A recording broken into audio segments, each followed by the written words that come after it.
let's talk a little bit about VFDs. So here we have pre-ABB VFDs. Now the goal of the VFD is to save or conserve energy. Generally our pumps, which is what the VFD controls, or in this case what it is controlling, it runs on AC voltage. And the hertz, which is 0 to 60, if we can modulate that, drop down say for the 30, then we can save energy. Now we need to make sure that we still are doing what we need to do, so we have another device checking to make sure we have enough water. So we have a pressure transducer that tells us, okay, we have enough water, so you can back off and slow down your pump.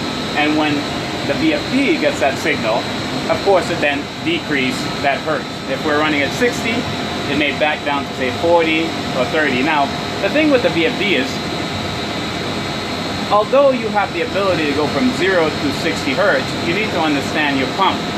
The pumps have limitations. You may not be able to go to 10 hertz, so you have to go with the limitations of the pump. You may be able to go to 20 or 30, so you have the rest to play with. When understanding a bit about the VFD, I mean, you may see it a lot. If you're a maintenance guy, be very careful. The problem is that the VFD, in addition to the voltage that it carries, it may be 120, it may be 220, it may be 460. There's also almost like a transformer type going inside. You open that, you touch something, you die. It's not like a tingle or something like that. Of course, if you're a control tech, your goal is to make sure you're sending the right signal in response to your transducer. Make sure your transducer is working right and in response, and then you send the signal to your VFD. And that's how you maintain the correct pressure. In this case, it's water pressure. If you're doing air, then you'll be looking at your air transducer to make sure you're doing the right thing. Aside from that, as a control tech, you want to make sure your VFD isn't hunting. So in a sense, if you want to maintain, say, 45 hertz and you're at 60, your VFD should gradually go down to where it needs to go.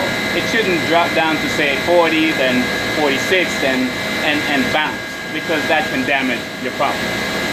If you're an AC technician and you approach the VFD, your goal is to check the signal going to the VFD and then see if your pump is responding. If you're getting, generally when we set this up as control tech, we say we do a 0 to 10 volts that correspond to 0 to 60 hertz. Sometimes it's 4 to 20 milliamps that corresponds to 0 to 60 hertz. And we send out those signals, and then the VFD then translate that into hertz. So if you tap into your VFD and you're getting, say, 10 volts, and your pump is not running, then you need to figure out what's going on from the output of your VFD going out. If you tap in and you're getting, say, 5 volts, which means your pump should be, say, 30 hertz in the middle, then if it's not doing that, you need to figure out what's going on. And from there, you can call the control tech to take a look at what's going on. And pretty much, that's where you stand, because it should be programmed if you're an HVAC tech once you get there. And that's a bit about the VFD. Designed to conserve energy, but it needs to be programmed and set up. Aside from that, you have to put in the horsepower of the pumps and all that details as well.